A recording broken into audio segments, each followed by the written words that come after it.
शिव गुरु के दियारा बार आईनी हो।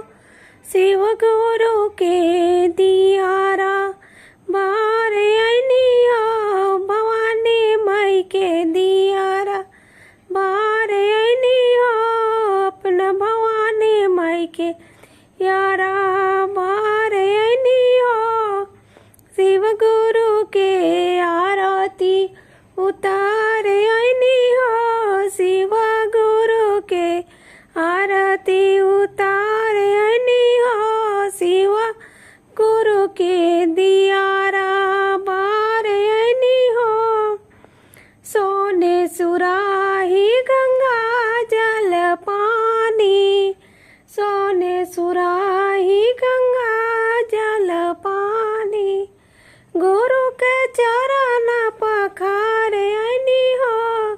अपना गुरु के चरण पखार आईनी हो। शिव गुरु के दियारा बार आईनी हो। भवानी माई के दियारा बार आईनी हो।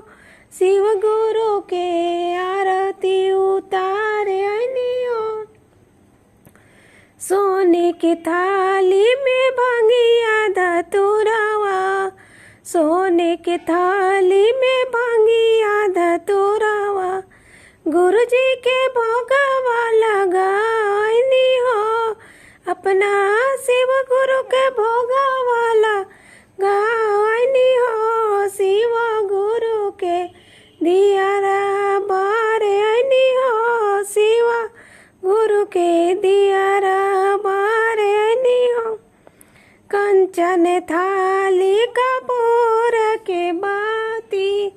कंचन थाली कपूर के बाती। गुरु के आरती उतार आईनी हो।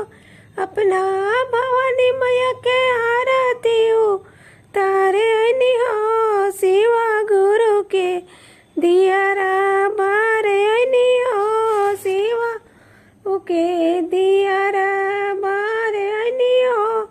शिव गुरु के आरती उतार आईनी